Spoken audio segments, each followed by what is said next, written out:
साथ गुंजन दीक्षित। कोरोना का सुरक्षा चक्र यानी कि वैक्सीन और वैक्सीनेशन के मामले में मध्य प्रदेश की रफ्तार एक बार फिर से बढ़ने वाली है। 1 जुलाई से मध्य प्रदेश में वैक्सीनेशन का महाअभियान फिर से शुरू हो रहा है। 21 जून को वैक्सीनेशन का वर्ल्ड रिकॉर्ड बनाने वाला मध्य प्रदेश फिर नए रिकॉर्ड कायम करेगा। हालांकि इस बार वैक्सीनेशन के साथ साथ कोरोना की तीसरी लहर को लेकर भी शिवराज सरकार ने पूरी तैयारी कर ली है। ऑक्सीजन के मामले में प्रदेश आत्मनिर्भर होने की राह पर है। प्रदेश में कई ऑक्सीजन प्लांट लगभग तैयार हैं। कोरोना पर काबू करने के लिए हर फ्रंट पर सरकार ने पुख्ता तैयारी कर ली है। तो मध्य प्रदेश में 1 जुलाई से वैक्सीनेशन महाअभियान फिर से शुरू होने जा रहा है। दूसरा चरण इसका शुरू होगा। मुख्यमंत्री शिवराज सिंह चौहान ने अधिकारियों को सख्त निर्देश भी दिए हैं कि ज्यादा से ज्यादा आबादी को टीका लगाया जाए। इसके साथ ही मुख्यमंत्री शिवराज ने सरकारी कर्मचारियों और अधिकारियों को चेतावनी भी दी है कि वो वैक्सीन का दूसरा डोज लगवाएं।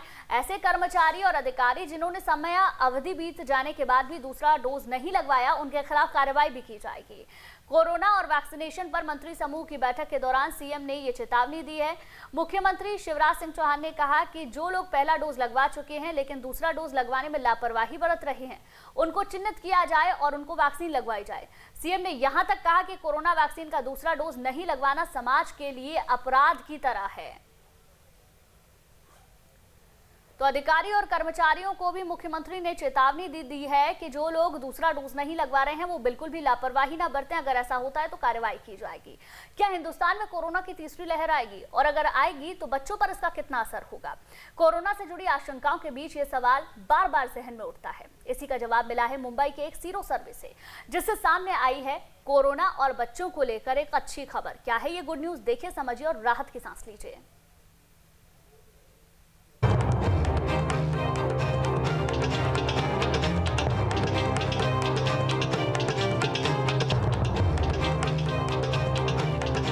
सर्वे में बड़ा खुलासा, 50% बच्चों में मिली एंटीबॉडी।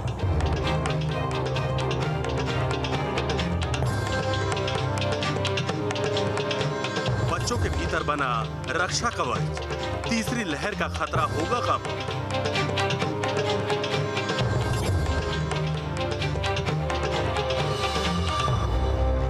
हिंदुस्तान में डेल्टा प्लस की दस्तक के बाद तीसरी लहर और बच्चों को खतरे की आशंका सिर उठाने लगी थी। लेकिन तीसरी लहर से पहले मुंबई में बच्चों को लेकर सीरो सर्वे ने जो खुलासा किया वो इस खतरे से राहत देता है। बीएमसी ने 1 अप्रैल 2021 से 15 जून 2021 के बीच ये सर्वे किया।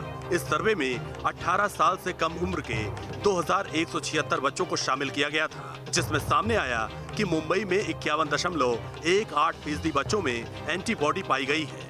सर्वे के मुताबिक 10 से 14 साल के 53.43% बच्चे संक्रमित हुए, यानी जिन बच्चों में एंटीबॉडी मिली वो कभी न कभी कोरोना से संक्रमित हुए थे और वो कोरोना से ठीक हो गए। सिर्फ सर्वे ही नहीं बल्कि बच्चों की वैक्सीन के आने का सिग्नल भी अब एक गुड न्यूज है। वैक्सीन ट्रायल जो क्लिनिकल ट्रायल कर रहे हैं, उसका मकसद है कि सेफ्टी प्रोफाइल को इस्टेब्लिश करना बच्चों में, और कितनी जो इम्यूनिसिटी है कि एंटीबॉडीज लेवल क्या बन रहा है, इसको इस्टेब्लिश करना। 2 साल से ऊपर के बच्चों में हमने अगर देख ली सपोज कि वैक्सीन जो है इफेक्टिव है, सेफ भी है, तो 2 साल से कम के बच्चों में अगर ऐसी ज़रूरत आ गई कि सेम वायरस प्रॉब्लम कर रहा है, अभी तक तो नहीं कर रहा है, तो इसलिए वैसी नौबत नहीं आएगी। सर्वे और वैक्सीन की खबर सीधा सिग्नल है। अगर थर्ड वेव आई तो देश के भविष्य यानी बच्चों पर खतरा कम होगा। तो वैक्सीनेशन पर सरकार लगातार काम कर रही है। तीसरी लहर को लेकर भी पहले से तैयारी की जा रही है, और जो ये कहा जा रहा था कि तीसरी लहर बच्चों के लिए खतरनाक होगी, राहत की एक बात ये सामने आई है। मुंबई के एक सीरो सर्वे रिपोर्ट के अनुसार कि 50% बच्चों में ऑलरेडी एंटीबॉडी बनी हुई है, यानी कि वो पहले कभी कोरोना से संक्रमित हुए और उसके बाद ठीक हो गए, जो कि एक अच्छी खबर भी है। क्योंकि अगर तीसरी लहर में बच्चों को इससे खतरा होता भी है तो काफी हद तक बच्चे सुरक्षित रह पाएंगे। लेकिन पूरे देश में क्या यही स्थिति है, ये भी एक बड़ा सवाल है। हमारे साथ मेहमान जुड़ गए हैं, उनका तारुफ आपसे कराती हूं। प्रदीप माहौर जी बीजेपी से हमारे साथ जुड़ गए हैं, राम पांडे जी कांग्रेस से, हमारे साथ विवेक परिहार जी भी जुड़ गए हैं। सभी मेहमानों का बहुत बहुत स्वागत। सबसे पहले प्रदीप माहौर जी, आप ही के पास आते हैं। सरकार लगातार तैयारी कर रही है, वैक्सीनेशन भी हमने रिकॉर्ड तोड़ देखा। 21 जून को जिस तरीके से वैक्सीनेशन हुआ, उम्मीद क्या करें दूसरे चरण जो कि कल से शुरू हो रहा है, 1 जुलाई को भी वैसे ही वैक्सीनेशन होगा प्रदेश में? कि प्रदेश सरकार जो है पूरी तरीके से दृढ़ संकल्प है कि हर एक व्यक्ति जो है उसकी जान बचानी है, कोई भी व्यक्ति संक्रमित ना हो पाए ऐसा पूरा प्रयास करना है। अपनी तरफ से प्रदेश के अंदर जो बेहतर से बेहतर स्थिति हो सकती है, जो कि इससे पहले जिस तरह से कोरोना का हमने प्रकोप देखा और कोरोना ने इतनी सारी जानें ली, इतने सारे लोग परेशान हुए, इतने सारे लोग संक्रमित होकर हॉस्पिटलों को गए, तो ये सारी परिस्थिति जो है दोबारा ना आने पाए इसके लिए सरकार पूरी तरीके से दृढ़ संकल्प है। और जो जिस तरह से अभियान चल रहा है और ईश्वर की दया रही तो आगे इस प्रकार की कोई परिस्थिति नहीं आएगी और हमारा प्रदेश पूरी तरीके से कोरोना से सुरक्षित रहेगा, ऐसी कामना है। प्रदीप माहौर जी, अभी 1 या 2 दिन पहले ये खबर भी सामने आई थी कि वैक्सीन की कमी अब एमपी में होती जा रही है। अगर वैक्सीन की कमी होगी तो सर फिर कैसे जो महाअभियान है उसे चलाया जाएगा आगे? नहीं, देखिए वैक्सीन की कमी होती जा रही है, ये कोई ऐसा अभी डेटा नहीं आया है। इनफैक्ट अभी जो अवेलेबल वैक्सीन है उसकी बात कर रहे हैं। महाअभियान जो छेड़ा गया है वो सोच समझ के छेड़ा गया है। वैक्सीन की पूरी सप्लाई जो है मेंटेन की जाएगी प्रदेश के अंदर, कोई भी कमी आने नहीं पाएगी, ऐसा पूरा प्रयास किया जा रहा है और ये प्रयास सफल होंगे ऐसे मुझे पूरा आशा है। ठीक है प्रदीप माहौर जी। राम पांडे जी आपके पास आऊंगी, लेकिन उससे पहले दीप्ति चौरसिया हमारी संवाददाता हमारे साथ जुड़ गई हैं। दीप्ति, कल वैक्सीनेशन महाअभियान के दूसरे चरण की शुरुआत होगी। अगर देखें तो सरकार ने उसके लिए तैयारी भी की है, एक टारगेट भी सेट किया गया है।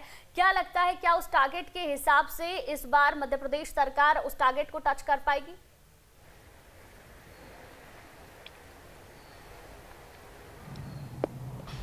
देखिए गुंजन, 2-3 बातें हैं। जो पिछला टारगेट सरकार ने रखा था उससे तो लगभग उससे 1.5 गुना उन्होंने उसको काफ़ी ज़्यादा पूरा किया। जैसे पिछली बार 21 जून को 10 लाख वैक्सीनेशन का टारगेट था जो कि 17 लाख तक चला गया। तो अब भी जो 1 जुलाई को टारगेट रखा गया है, मुझे लगता है कि जो टारगेट है वो कम से कम इस बात को ध्यान में रखकर रखा गया होगा कि कितना वैक्सीन की उपलब्धता है। तो अगर ये उसी के हिसाब से टारगेट रखा गया है तो अचीव निश्चित ही इसलिए भी होगा क्योंकि जब से अभियान शुरू हुआ है तब से लगातार लोग वैक्सीनेशन सेंटर पर पहुंच रहे हैं। कई बार तो ये स्थितियां भी होती हैं कि वैक्सीन खत्म हो जाती है और लोगों को खाली लौटना पड़ता है। और मध्य प्रदेश में पिछले 2-3 दिन वैक्सीन नहीं लगाई गई या न के बराबर लगाई गई, सिर्फ इसीलिए कि 1 तारीख को जब सेकेंड चरण शुरू होगा इस अभियान का तो उस दिन ही वैक्सीनेशन किया जाएगा। तो मुझे लगता है कि सरकार ने जो टारगेट रखा होगा वैक्सीन की अवेलेबिलिटी के हिसाब से रखा होगा। और दूसरी बड़ी बात कि इस तरह के अभियान में टारगेट बहुत मुझे लगता है सोच समझ के रखे जाते हैं, क्योंकि टारगेट अचीव करना कहीं ना कहीं सरकार का टारगेट अचीव करना जनता के लिए भी बड़ी पॉजिटिव साइन होता है। ये बात होती है कि सरकार जिस टारगेट को लेकर चल रही है वो पूरा हो रहा है, क्योंकि वैक्सीनेशन सीधे तौर पर जनता से जुड़ा हुआ भी मुद्दा है, निश्चित ही सभी की हेल्थ से जुड़ा हुआ मुद्दा है और सीधे तौर पर जो वैक्सीनेशन हो रहा है वो जनता के ही लिए हो रहा है और इसलिए हो रहा है कि कोरोना से आगे जाके किसी तरह का नुकसान ना हो। तो मुझे लगता है जो टारगेट होगा अभी तो उम्मीदें भी काफी बढ़ जाती हैं, क्योंकि जिस तरीके से 21 जून को वैक्सीन लगी है उसके बाद सबको यही उम्मीद है कि 1 जुलाई को सरकार ने इसके लिए पूरी तैयारी की होगी, पूरे अरेंजमेंट किए होंगे और जो टारगेट है उसे अचीव किया जा सकेगा। ठीक है, राम पांडे जी, आपको क्या लगता है सरकार की तैयारियों को देखकर? अगर देखें तो तीसरी लहर के लिए भी सरकार तैयारी कर रही है। ऑक्सीजन प्लांट पहले से ही लगाने की बात कही गई है, 90% करीब उसमें काम भी हो गया है। वैक्सीनेशन पर लगातार काम कर रही है, लेकिन विपक्ष की क्या राय?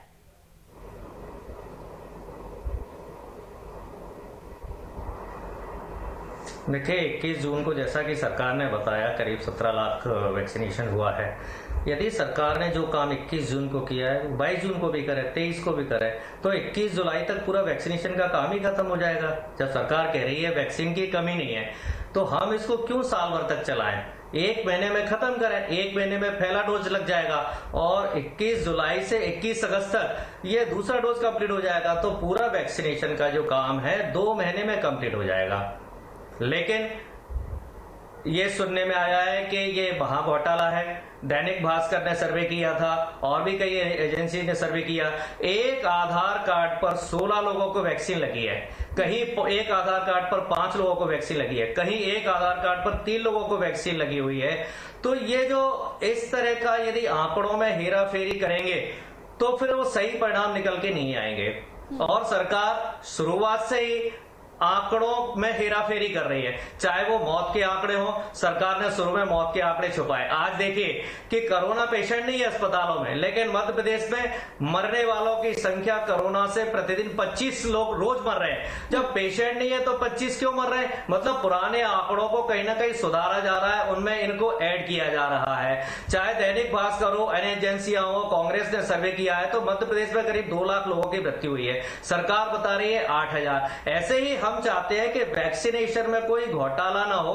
यदि वैक्सीनेशन में घोटाला होगा तो इसके जो तीसरी लहर आएगी या आगे भी कोई लहर आती है तो उसमें प्रदेश को बहुत गंभीर परिणाम भुगतना पड़ सकते हैं। ठीक है राम पांडे जी। प्रदीप माहौर जी, जिस तरीके से जितनी भी बातें राम पांडे जी ने कही, क्योंकि जब 21 जून का महाअभियान की शुरुआत हुई थी तो कई सवाल खड़े हुए थे आंकड़ों में हेराफेरी को लेकर, क्योंकि हमने देखा था कि एक ही नंबर कई बार रिपीट हुआ था। तो क्या इस तरीके की बातें आगे सामने ना आए उसके लिए सरकार की क्या तैयारी है? क्योंकि ट्रांसपेरेंसी बनी रहनी बहुत ज्यादा जरूरी है ना सर, फिर आप भी जवाब दे पाएंगे और विपक्ष भी सवाल नहीं खड़े कर पाएगा। गुंजन जी देखिए, क्या है, सरकार ने पूरे सिस्टम एंड प्रोसेसेस बनाए हैं। हर आदमी को रजिस्ट्रेशन कराना, हर व्यक्ति का रजिस्ट्रेशन कराना कंपलसरी है और रजिस्ट्रेशन जो है वो आधार कार्ड से अटैच किए हुए हैं। तो ये जब आप फुल प्रूफ सिस्टम बनाते हो तो ऐसा नहीं है कि कोई भी सिस्टम 100% फुल प्रूफ होता है, उसके अंदर थोड़े बहुत गैप्स हो सकते हैं। और मैं ऐसा नहीं बोलता हूं कि गैप्स नहीं होंगे, लेकिन उसको कम करने के लिए, क्योंकि कांग्रेस की सरकार ने थोड़े दिन पहले ये भी चलाया था कि आप तो एक फ्री ओपन कर दो, किसी का भी रजिस्ट्रेशन भी नहीं होना चाहिए, आधार कार्ड नहीं भी लेके आए कोई, अगर वोटर आईडी कार्ड नहीं भी लेके आए, आईडी कार्ड नहीं लेके आए, उसके बाद भी रजिस्ट्रेशन हो जाना चाहिए। अगर वैसा कर देते तो कितने सारे लूप होल होते। तो जब आप सिस्टम फुल प्रूफ बनाते हो तो उसके बाद भी उसमें थोड़े बहुत लूप होल हो सकते हैं, लेकिन लूप होल कम करने के जितने भी प्रयास हो सकते हैं वो किए जा रहे हैं और सिस्टम काफी अच्छा बना है। मेरे ख्याल से जितना अच्छा सिस्टम बना है उससे अच्छा सिस्टम बनाना इस समय में संभव नहीं था। और उसके अंदर लूपहोल थोड़े बहुत जो होंगे, बाकी क्या है, कोई बड़े पैमाने पे लूपहोल हो, बड़े पैमाने पे इसके अंदर कोई डेटा में वेरिएशन हो, ऐसा कुछ भी संभव नहीं है। चलिए उम्मीद यही करते हैं प्रदीप माहौर जी कि पहले जो सवाल खड़े हुए थे इस बार जब वैक्सीनेशन हो तो इस तरीके के सवाल ना खड़े हो। ठीक है, विवेक परिहार जी, वैक्सीनेशन को लेकर जिस तरीके से सरकार काम कर रही है उसको लेकर आपको क्या लगता है कि जो टारगेट रखा गया है उस टारगेट को एमपी सरकार छू पाएगी? और पूरे अगर देश की बात करें तो पूरे देश भर में ये माना जा रहा है कि दिसंबर तक लोगों को वैक्सीनेशन लग जाएगी, लोग वैक्सीनेट हो जाएंगे। तो क्या जिस स्पीड से हम चल रहे हैं उस हिसाब से वैक्सीनेट हो पाएंगे लोग?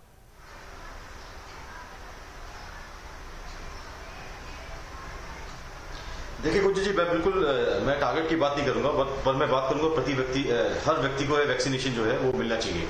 और door to door vaccination programme जो है गवर्नमेंट को भी चलाने चाहिए, क्योंकि कई ऐसे लोग हैं जो बुजुर्ग लोग भी हैं और जो लोग वैक्सीनेशन सेंटर तक पहुंच नहीं पाते हैं, तो उनके लिए जो है हमें डोर टू डोर जो है, जैसे पल्स पोलियो के अभियान और भी जो वायरस के खिलाफ जो वैक्सीन जो पुरानी हमने लगाई है, घर घर जाके हम लोगों ने जो हमारे कार्यकर्ताओं ने लगाई है, जो आंगनबाड़ी कार्यकर्ता वगैरह ने, तो उनको वैसे ही डोर टू डोर प्रोग्राम्स भी चलाना चाहिए। बहुत अच्छी ये जो गवर्नमेंट ने स्टेप्स उठाया, ये टारगेट बेस्ड जो काम कर रहे हैं, ये भी बहुत अच्छे, बहुत महाअभियान जो वैक्सीनेशन का स्टार्ट हुआ है, ये बहुत मतलब अच्छा अभियान है और अभी तक तो बहुत अच्छा काम किया है। 2 करोड़ से ऊपर जो है 2 करोड़ 2 लाख के आसपास जो है वैक्सीनेशन जो है फर्स्ट डोज जो लोगों की लग चुकी है, 23 लाख के आसपास जो है सेकंड जो है मध्य प्रदेश में सेकंड डोज लग चुकी है। पर तो एक चीज मैं गुंजन जी और बताना चाहूंगा, जो फर्स्ट और सेकंड डोज का जो गैप है, कहीं ना कहीं उसमें जो है कॉन्ट्रैक्ट जो है एक चीज है कि आपने पहले जो है उसको 29 डेज का और 30 दिन का रखा, उसके बाद आपने अचानक से 84 दिन कर दिया, तो कहीं ना कहीं इस चीज में भी थोड़ी सी, क्योंकि वैक्सीन की उपलब्धता के आधार पर ही गवर्नमेंट ने ये चीजें जो है ये स्टेप्स जो लिए हैं, तो वैक्सीन की उपलब्धता भी जो है बहुत जल्दी कराना चाहिए गवर्नमेंट को, ताकि जो है बहुत जल्दी ये वैक्सीनेशन प्रोग्राम जो है वो खत्म हो और हम आगे आने वाले टाइम में हमें किसी भी लहर का सामना न करना पड़े। और बच्चों में वैक्सीनेशन है वो भी जो है उसकी भी अभी ट्रायल्स चल रहे हैं, तो आने वाले टाइम में आप देखेंगे कि बच्चों में वैक्सीनेशन प्रोग्राम है वो स्टार्ट हो जाएगा। ठीक है, विवेक परिहार जी, मुंबई की एक सीरो सर्वे की रिपोर्ट है, उसके हिसाब से ये पाया गया है, क्योंकि कहा जा रहा है कि कोविड की तीसरी लहर बच्चों के लिए ज्यादा खतरनाक होगी, तो उस रिपोर्ट के हिसाब से कहा जा रहा है कि 50% बच्चे ऐसे हैं जिनकी बॉडी में ऑलरेडी एंटीबॉडी बनी हुई है। इसे हम किस तौर पर देखें, क्योंकि वैक्सीन तो अभी आई नहीं है, बेशक ट्रायल चल रहा है, कोई अंदाजा भी नहीं है कब तक वैक्सीन आएगी और कब तक वो बच्चों को लग पाएगी।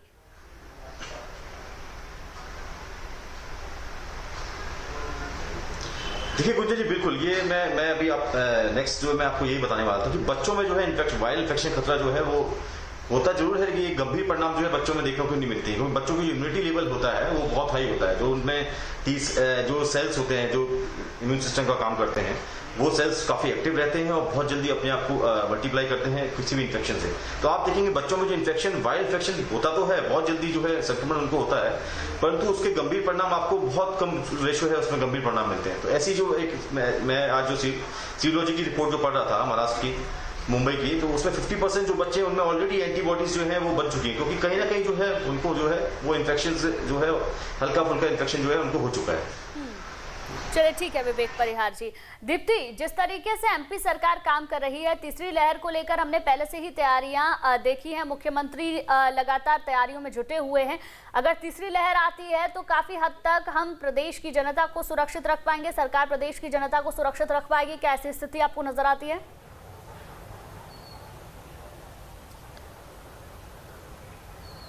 गुंजन, तैयारियां जो सरकार ने करी हैं दूसरी लहर से जो सीखा है या सबक लिया है उसके बाद, तो उसे देखकर तो कहा जा सकता है कि तीसरी लहर अगर आती है, इस तरह की आशंका जो जताई जा रही है, तो जनता बहुत सुरक्षित रहेगी, क्योंकि पहले से ज़्यादा रिसोर्सेस आ चुके हैं, पहले से ज़्यादा ऑक्सीजन की व्यवस्था हो चुकी है और बहुत सारी चीज़ों की व्यवस्थाएँ हो गई हैं जिस तरह के रिसोर्सेस या मेडिकल फैसिलिटीज़ उस समय नहीं थी।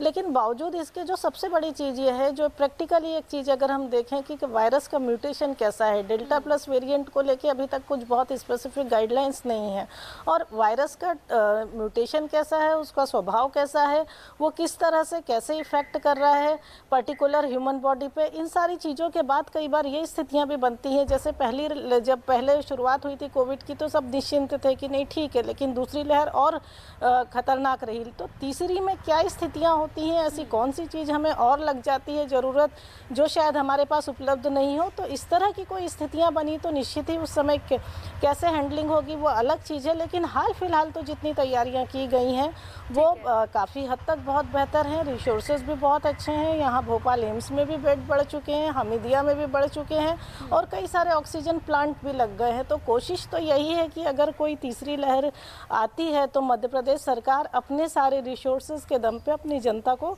उससे बचा सके, कम से कम उनको जीवन तो नहीं देना पड़े उनकी जनता को। इतनी कोशिशें सरकार ने हाल फिलहाल बना कर रखी हैं और काफ़ी हद तक आगे कोशिशें चल रही हैं।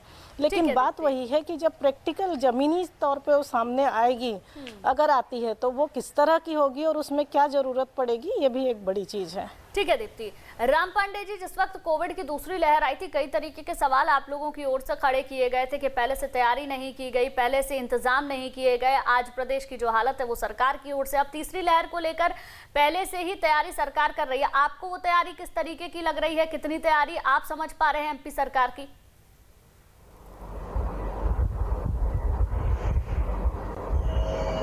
जी, आधी अधूरी है, कागजों में है, आप पता कर लीजिए। जो नर्सिंग कॉलेजेज हैं उसमें 1.25 लाख बेड हैं, 1,25,000, और यदि आप प्रैक्टिकली चेक करने के लिए जाएंगे तो आपको टोटल 5,000 भी नहीं मिलेंगे। तो ये इनकी तैयारी है। 5,000 बेड को इन्होंने 1.25 लाख बता रखा है। डॉक्टर्स की जो वहाँ अपॉइंटमेंट होनी चाहिए, 50% डॉक्टर्स की कमी है। और गांव में तो ये हालत है कि अस्पताल भी नहीं है, डॉक्टर भी नहीं है, नर्स भी नहीं है, कंपाउंडर भी नहीं है। जो अस्पताल है गांव के वहाँ या तो भैंस बन रही है या गोबर पड़ा हुआ है, चैनल पे बैठ के एक स्टेटमेंट दे रहे हैं, इसके अलावा और कुछ भी नहीं है। राम पांडे जी, पहले भी आप थोड़ी देर पहले मैं आपका बयान सुन रहा था, उसमें भी आपका टाइम था, मैं नहीं बोल रहा था, आप चुप रहिए। जब आपका डरना है, जब आपका डरना है तो बोलिएगा, जब आपका डरना है तो बोलिएगा। एंकर जब आपसे पूछे तब आप जवाब दीजिएगा। राम पांडे जी, मुझसे एंकर जब आपसे पूछे बोलने का तरीका सीख लीजिए। आपको बात करने चैनल पे बैठ के आप जो सेटअप शब्द का उपयोग कर रहे हैं, ये बताता है कि आपका बैकग्राउंड क्या है। राम पांडे जी, ये आपका बताता है कि आपका बैकग्राउंड क्या है, आपने किस तरह के शब्दों का उपयोग किया है। आपको बीच में टोकने के, बीच में बात करने के यही संस्कार है आपके। आपको बीजेपी ने केवल आपके संस्कार हुआ है, आपके संस्कारों के आधार पर बैठ के डिबेट को कंप्लीट होने दीजिए। जब आपसे सवाल किया गया था मैं शांत था, मुझसे सवाल पूछा गया, मुझे जवाब दीजिए। मुझसे अच्छे से दिखाई पड़ रहा है। जहाँ पे सुनिए, जहाँ पे आपके प्रधानमंत्री जी ये बोलते थे वैक्सीन बिल्कुल खराब है। आपने राम पांडे जी लगाने की कोई जरूरत नहीं है। राम पांडे जी ये बात समझ लीजिए, आपको बोलने का कोई तरीका नहीं है ना, तभी इस तरह से आप बात करते हैं। आपके पास आऊंगी, एक मिनट। राम पांडे जी आपने अपनी बात कह ली ना। आपने कहा था वैक्सीन की जरूरत नहीं है, आपके सारे नेताओं ने कहा था गोबर से नहाइए, वैक्सीन की जरूरत नहीं है। ठीक है, अब यहाँ आकर कह रहे हैं कि वैक्सीन लगवाइए, गोबर से नहाइए। राम पांडे जी गौ माता हमारे यहाँ पूजनीय मानी गई है, इसलिए आप लोगों ने इस तरह की घटिया बातें करना शुरू कर दी है। आप लोग, शिवराज जी ने कहा था सर्दी जुकाम है, शिवराज जी ने कहा था सर्दी जुकाम है, सर्दी जुकाम बोला था कोरोना को। इस कारण मध्य प्रदेश में 2 लाख लोग आपने मार दिए, मध्य प्रदेश में 2 लाख लोगों की हत्या की है आपने। इनको अगर चुप कराएं तो मैं कुछ बोलूं, क्योंकि इस तरह की फालतू बातें अगर चलती रहेंगी चैनल के ऊपर तो क्या मतलब है इसका? ये डिबेट की जगह पे कोई अलग ही डायरेक्शन में जा रही है। ऑक्सीजन नहीं भेजी आपने, ऑक्सीजन नहीं भेजी। रेमडेसिविर इंजेक्शन आपने 50 हजार। ये इस प्रकार से चिल्ला के फालतू बात करना है क्या मतलब? आपके प्रधानमंत्री श्री राजीव गांधी जी बोलते थे कि हम 1 रुपए बेचते हैं तो 10 पैसा पहुंचता है। प्रदीप जी ये डिबेट इसको लेकर नहीं हो रहा है सर, समझने की कोशिश कीजिए। राम पांडे जी बिल्कुल, लेकिन ये किस डायरेक्शन में जा रही है? राम पांडे जी कम से कम बोलने का तमीज तो मैं लौटूंगी आपके पास। विवेक परिहार जी, आपने बीजेपी कांग्रेस दोनों को सुना। राजनीतिक पार्टियां हमेशा राजनीति को लेकर इतनी ज्यादा मुखर हो जाती हैं कि जनता के बारे में सोचना ही छोड़ देती हैं। क्या एक दूसरे पर निशाना साधना इतना ज्यादा जरूरी है?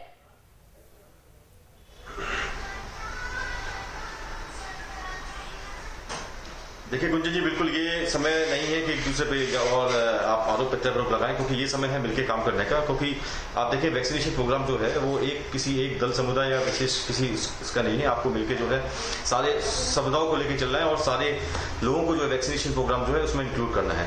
तो ये समय बिल्कुल नहीं है। और आप देखिए गुंजन जी, एक चीज बताना चाहूंगा कि थोड़ा सा जो है जो हमने सेकंड वेव के बाद जो है थोड़ा सा धीरा रवैया हम जो फर्स्ट वेव के बाद हमने अपनाया था, थोड़ी वो चीजें जो है वो पब्लिक से भी मैं बोलना चाहूंगा कि वो चीजें जो अब दोबारा जो है लोग उस पत्ती पे आते आ रहे हैं। तो इसलिए मैं रिक्वेस्ट करना चाहूंगा लोगों से कि वो चीजें जो है जो आपने फर्स्ट वेव के बाद गलती की थी, जिसमें सेकंड वेव का जो है हमें भयावह परिणाम हमें देखने को मिला था, वो चीजें आप बिल्कुल ना करें। आपको अति आवश्यक काम को तभी आप घर से निकलें।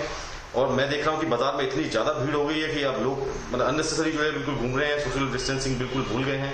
मास्क है, ठीक है, मास्क का उपयोग बहुत अच्छे ये देखने को मिल रहा है कि लोग ज्यादातर जो है 95% पॉपुलेशन जो है मास्क का उपयोग कर रही है, परंतु अभी भी कुछ 5% ऐसे लोग हैं जो संक्रमण जो है फैला सकते हैं। तो मैं ऐसे लोगों से बिल्कुल मैं अपील करना चाहूंगा कि आप जो है बिल्कुल मास्क का उपयोग करें, सैनिटाइजर का उपयोग करें और सोशल डिस्टेंसिंग, सबसे इंपॉर्टेंट सोशल डिस्टेंसिंग, इसका उपयोग करें। सारे प्रोटोकॉल जो भी है उसको फॉलो करें। और वैक्सीनेशन जो है उसमें बिल्कुल प्रत्येक व्यक्ति से मैं रिक्वेस्ट करना चाहूंगा कि जो भी 18 साल के ऊपर है आप वैक्सीन सेंटर पे जाएं और वैक्सीनेशन लें। ठीक है डॉक्टर, लौटूंगी आपके पास। दीप्ति, दोनों ही राजनीतिक पार्टियों को आपने सुना। बीजेपी कांग्रेस पर कई तरीके के आरोप लगाती है पिछली सरकार को लेकर, और कांग्रेस बीजेपी पर आरोप लगा ही रही है। प्रदीप मावर जी, मैं आऊंगी जल्दी से। दीप्ति, क्या इसको लेकर समझा जाए, क्योंकि ये वक्त कोविड का पूरा दौर लड़ाई झगड़े का नहीं है, एक दूसरे का साथ देने का वक्त है, जो कि नजर नहीं आता।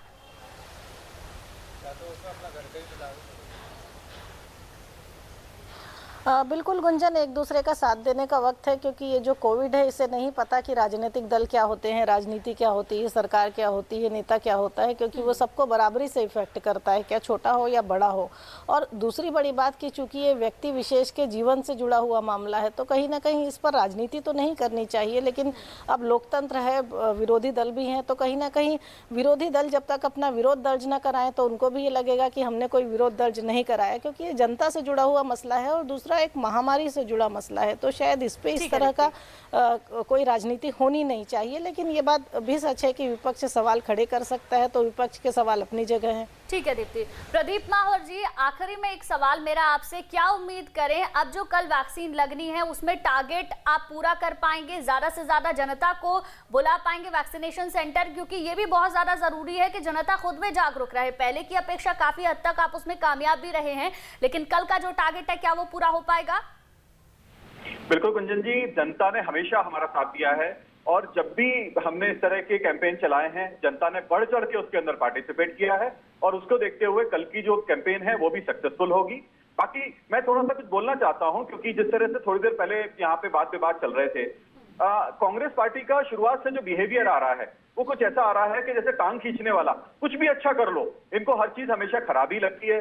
और जिस तरह के शब्दों का उपयोग हो रहा है, घोटाला, वो अपने आप में एक सोचने वाला है कि जब सरकार की पूरी एजेंसी सब कुछ एक डायरेक्शन में लगी है, किस प्रकार से लोगों को इस महामारी से बचाना है। सवाल ही पूछा जाएगा। समझने की जरूरत है, ये बीजेपी को भी समझने की जरूरत है और ये कांग्रेस को भी बिल्कुल समझ रहे हैं, लेकिन ये लोग साथ देने नहीं चाहते हैं। ये तो सिर्फ टांग खींचने पे लगे रहते हैं ना। परेशानी ये है भी हो, आप सरकार के दम पर वोट मांगते हैं, इसलिए सबसे ज्यादा जरूरी है आप लोग जनता के बारे में सोचें। ठीक है, वक्त इतना ही था मेरे पास।